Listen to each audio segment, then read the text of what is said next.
June 9th, 2020. South Bend, Indiana, about 2 a.m. At roughly 2:15 a.m., a blacked-out sedan speeds through South Bend's streets, carrying weapons, flashlights, and even an AR-15. The car comes to a halt in front of their target's house, and the 5 masked men get out. They burst through the door, waking up the homeowner and his partner on the second story. The homeowner has no clue what is going on, and instinctively grabs his gun after a short fight. The homeowner is immobilized on the floor, and his partner is caught in the bedroom over the next few hours. The pair is tied to a chair and interrogated to reveal the location of their secret stash. The victim is questioned rather intensively and even receives a bullet in his leg during the interrogation. Eventually, the homeowner gives in and leads them to the safe, which contains tens of thousands of dollars in cash. June 25th, 2020, Cedar City, Utah. It's late at night, and a young couple sits inside their car waiting for someone to pick up a backpack they've got. But as the minutes go by, nobody shows up, but just as they're about to leave, 2 men approach their vehicle and signal for them to exit the car. The couple doesn't know the men and reluctantly steps out of their vehicle, when suddenly another man appears with an AK-47. At the same time, the other 2 men take out trunk inside is a backpack full of money. Specifically, it's $250,000 in cash, which the men take into their car before speeding away, interestingly, with a license plate from Indiana. The pair immediately reports the theft to the authorities, and only a few minutes later the suspect car is spotted by state police, who instantly begin a high-speed chase until 2 suspects unexpectedly bail out of the car. The men try to run through the dark alleyways, but are eventually captured in their car. The authorities find a bunch of jewelry, handguns, and an AK-47. However, the bag full of money is missing. Instead, the police find a wallet belonging to a man called Marco Fernandez, who probably disappeared with the money in any event. Fernandez is also arrested a few days later, though he doesn't have the money at that time. Interestingly, these 3 men are part of a gang called the Choa Boys, and it turns out that they also were part of the brutal robbery that happened on the 9th of June. It seemed as if the case was finally closed for good. But when the couple whose money had been stolen was brought in for questioning, things started to get weird. When asked about the money, one of the 2 accidentally tells them just how much cash was stolen, which prompts the officers to question why they were in a dark alley with $250,000 in the first place. The couple, now visibly nervous, explains that the cash was earned through various construction jobs in California. Over the last year, the officer finds it suspicious and calls up his partner to help question the 2, but just as he arrives, the pair decides to leave. Something about all of this was extremely strange and led the authorities to open an investigation into the situation, including both the thieves and the couple. And just as they thought nothing about what the pair said was true, there was no proof of income, no proof of working in California, nor anything else that could explain the amount of money that they had with them. A few weeks later, the authorities finally decided to interrogate the couple, and even though they knew the pair had lied, they had no idea just how weird the truth would truly be. The couple revealed that the money was actually the result of a 2-year-long online fraud operation orchestrated by a man named Robert Powell. According to the pair, Powell had been buying PayPal accounts on the dark web. He would then transfer funds from these accounts to dummy accounts using additional stolen information purchased from illegal websites. Finally, Powell would employ money mules like the couple to send the stolen funds from the fake PayPal accounts into their personal bank account, which they would go on to withdraw as cash and give to Powell for a percentage. So instead of a simple robbery, the FBI was suddenly involved in a complex cybercrime investigation. However, things got even more interesting when the criminals told the police just how much money was being made. Stating that they knew of at least $1.3 million in the last 2 years. There was just one problem. Nobody knew who Robert Powell really was, at least for now. Either way, the authorities believed that there might be a connection between the Choa Boys and the mysterious Robert Powell. And just as they thought, the criminals confirmed the couple's story, adding that the robbery had also been orchestrated by Robert Powell, who allegedly wanted to gain influence with the gang, and once this was revealed, the authorities. February 2021, Highland Park, Illinois. It's the middle of the day, and a group of three frauders connect with each other in real life. They initially know each other only by their online personas. El Swapo 1M and Pun Slayer, all three, reside in the US, and although it's unclear how they came together, they all specialize in one thing. Social engineering, and LSwap1, as his name suggests, is also highly experienced in SIM swapping. To keep it simple, SIM swapping is a type of fraud card to their own device. By doing so, the attacker gains control over the victim's phone number. This allows them to intercept text messages and authentication codes, effectively bypassing two-factor authentication security measures and giving them access to the victim's accounts. Either way, the three begin planning their first SIM swap. And when they discuss money mules for the cash-out LSwap, one claims to already have a network of money mules at his disposal. Later in the day, El Swapo reaches out to a very particular set of money mules and asks them to join his new scheme. Interestingly, these money mules are none other than the ones that have been set up by Robert Powell earlier. And of course, this makes Elapo one none other than Powell himself. However, the couple, which was cooperating with the police at this point, begins asking him a bunch of suspicious questions, leading to Powell cutting them off. In the event that they had been compromised, this was a major loss for the police. But even worse, since Powell realized that something was off, he started to cover his tracks, both online and offline. He knew something was wrong and wanted to cut ties to any previous scams. But at the same time that Powell was trying to get rid of his past, the FBI managed to discover a bunch of strange stuff about him. Apparently, the 23-year-old Powell was living in a $2 million mansion in Highland Park, Illinois. Furthermore, he and his girlfriend had a bunch of high-end sports cars, but strangely enough, neither of them had any legitimate income. Mid-February 2021, it's early in the morning when a USPS mailman is on the way to Powell's home. The man comes to his house almost every week and always delivers the same thing, a fat envelope full of what seems like paper. However, this time something would be different. When the mailman exits his vehicle, the envelope pops open and a bunch of money falls out. The mailman quickly picks everything up and gets back into his truck. He counts the money, and it's at least a few thousand. He doesn't really know what to do and decides to call a supervisor, who consequently alerts the police. At this point in time, everything around Powell is extremely suspicious. People link him to crime. He's rich, without a job, and he gets $6,000 sent to him every week. Eventually, the FBI decides to talk to Powell about the money and his overall situation. Nevertheless, Powell simply says it's how he pays his landlord. But of course he doesn't say just how or why the money is being mailed to him in the first place. Either way, at this point, the FBI has so much incriminating information on him that they had to take the next step. Early March 2021, it's around 10 a.m. Powell is currently eating breakfast when he suddenly hears extremely loud speakers that appear to be outside of his house. He then takes a peek out of the window and sees a bunch of police cars in front of his house, and the speakers are telling him to come out.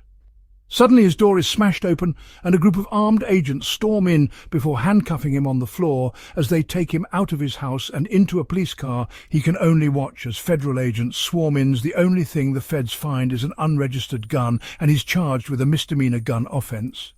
Interestingly, they find a bunch of phones and documents linked to phone providers, and in their affidavit, the FBI even states that PO was possibly perpetrating SIM swapping schemes. Despite this, the FBI lets Powell go, but decides to keep an eye on him. Chatting with M and Pun Slayer, the three are talking about SIM swaps and want to go for their first real swapping attempt. Eventually, they decide to go after a man they found on social media. The target has a public profile and posts about his personal life multiple times a day, which makes him the perfect identity theft and SIM swap victim. The three fraudsters then run an in-depth background check on him and even find his personal address on the dark web next and fills it out with the target's information, but with a picture of puns. Slayer, a 22-year-old man named Carter, ran once, has everything he needs. He hops on the next plane to New Mexico there. He visits the victim's internet and phone provider shop, claiming that his SIMs stopped working. He shows his fake ID and asks for the number to be transferred to another SIM he has in his phone. Without any further questions, the employee transfers the target's phone number. Incredibly easy. and would mark the start of a truly generational SIM swapping operation. However, this wasn't an isolated case. Hackers can easily find personal information, account details, and more info through so-called dark web data dumps, where hackers sell and publish the data they stole from their database hacks, such as AT&T in 2024. Even worse, according to Lookout, 8 out of 10 consumers have had their data leaked on the dark web. This is because many people their accounts, and when one of them is compromised, all of them are even worse. If the same credentials are used for workplace accounts, it can lead to company-wide breaches, stolen funds, and a massive leak of internal information. It only takes one careless employee. This is where today's sponsor NordPass comes into play. With NordPass, you can generate, save and autofill dozens of secure passwords. This way, you don't have to memorize every single password. It also monitors leaks, is revealed other features like email masking, 24/7 support, and an intuitive interface add another layer of protection. Mid-2022. After making a good amount of money by SIM swapping ordinary people, Powell starts looking into big crypto influencers and larger companies. Eventually, he decides that if he wants to be truly wealthy, he doesn't have to go after rich crypto traders using exchanges, but after the crypto exchange itself. Instead of a few $100,000, one perfectly executed heist could net him tens or even hundreds of millions in crypto. However, what he doesn't know is that the opportunity for his dream heist is just around the corner. November 1st, 2022. This is Ian Allison, a journalist for the crypto news outlet CoinDesk, and he's about to expose one of the most significant scandals in cryptocurrency history: financial wrongdoing.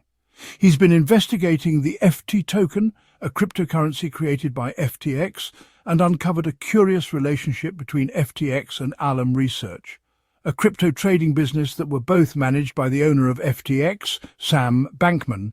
It turned out that a big percentage of Alum's $14.6 billion in assets was made up of FTT tokens.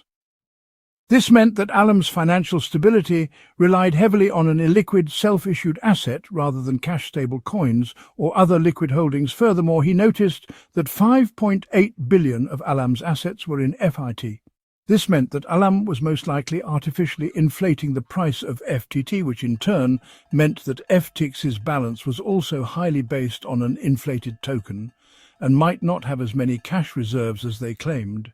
Quant trading firm founded by Sam Bankman-Fried, Alum was using customer funds from Bankman-Fried's crypto exchange FTX in a way that flew under the radar of investors, employees and auditors. The FTX token is down by double digits. Crypto exchange Binance announced a deal to buy rival FX.com. You know their attorney quit within the first 2 hours of us setting up the data room. So it was complete pandemonium over there. He lied to his users, investors, and VC investors. Bankman-Fried and his co-conspirators stole billions of dollars from FTX customers in what a federal prosecutor calls one of the biggest financial frauds in American history. Advisors overseeing what left a former FTX CEO Sam Bankman-Fried's empire are struggling to find missing funds. The U.S. Department of Justice is investigating an alleged cybercrime that drained more than $370 million out of FTX just hours before the exchange filed for bankruptcy. Now FTX has admitted funds. Powell, who is involved in crypto himself, quickly notices what's going on and believes that this is the perfect storm to use to his advantage. He then informs Punz, Slayer and M about a potential heist, and all of them agree to meet the next day. Once all of them come together, Powell reveals that he's found the perfect FTX employee to impersonate, supposedly Jen Chan, and even though I couldn't verify this, it would make sense since she's the company's chief financial. Most importantly, she's a woman. In any case, M was given the task for the swap. They chose that M should do the SIM swap at an Apple store in El Paso, Texas. It's unclear why that location was chosen, but my guess is that if anything went wrong, M, a 21-year-old woman named Emily Hernandez, could have easily fled to Mexico. It's unknown who exactly his target was. It's likely to have been another FTX employee either way. They were planning their biggest heist ever, and just before they wanted to carry out their plan, they were blessed with a stroke of luck. On November 6th, CZ, the CEO of the largest crypto exchange in the world, announced that due to the shady events surrounding Binance, they would sell a significant portion of their holdings, causing the price of FTT to plummet nearly 80% over and sparking an all-out banker run on FTX. At the same time, rumours about insider trading FTX using customer funds and weird dating stories from FTX began to spread. And right as the entire crypto world was in utter chaos, Powell and his team decided to make their move. November 11th, 2022.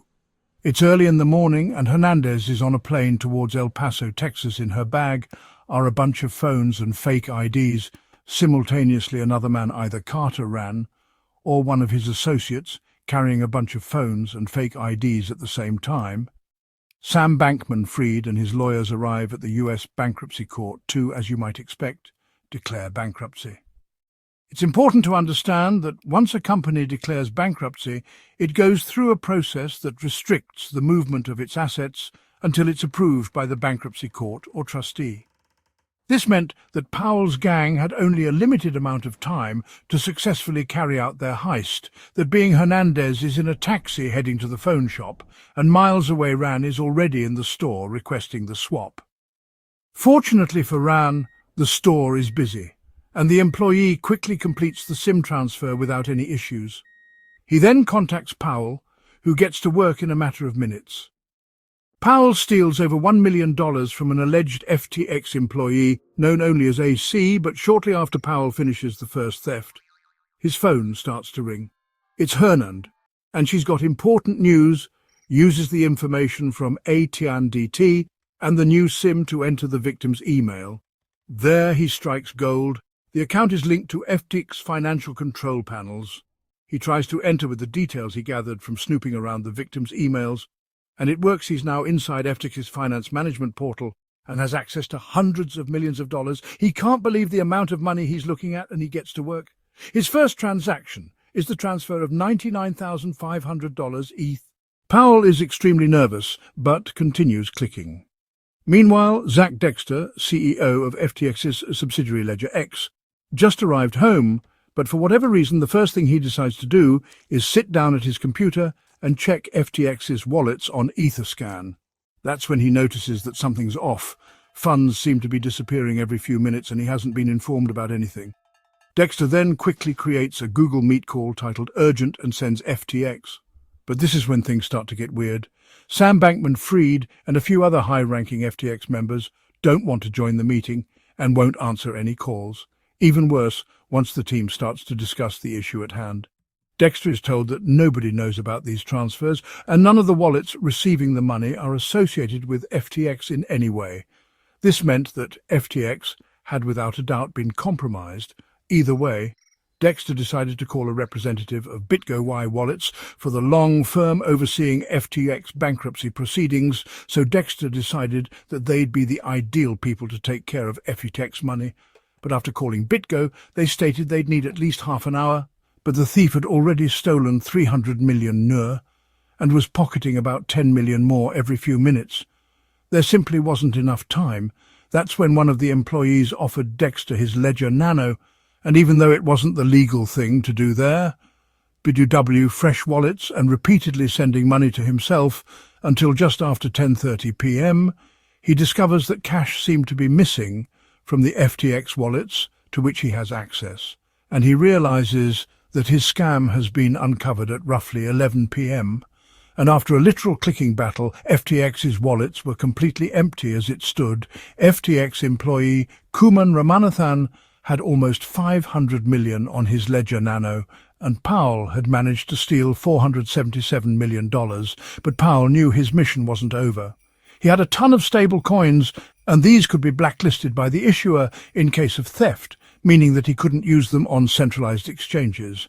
But Powell knew this and began laundering, and to launder a lot Uniswap pancakes could. To sell his staple coins in the process, he lost over $91 million to fees, price changes, and other circumstances. But Powell still had over 300 million, which he had exchanged for mostly Ethereum and other native chain tokens.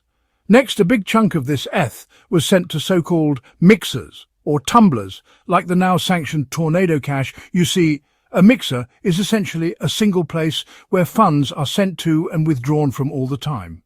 And because there are so many transactions, Powell now had a bunch of ETH and mixers, but because he didn't want to put all of his eggs in one basket, he also cross-chain swapped some of his ETH to Bitcoin using Thor Swap and ROBBERY, which is ironically owned by Alum. Finally, this Bitcoin was once again off, and the laundering process was basically complete. At this point, it was time for Powell and his team to celebrate they had just stolen hundreds of millions from FTX. And even better, everyone thought it was either an inside job or some Russian hackers. Nobody knew the truth. And let's not forget that Powell organized and executed this operation while he was under investigation for his previous fraud, so whoever was in charge of surveilling him did a terrible job and was possibly truly a masterpiece of a heist. But for whatever reason, they didn't stop SIM swapping.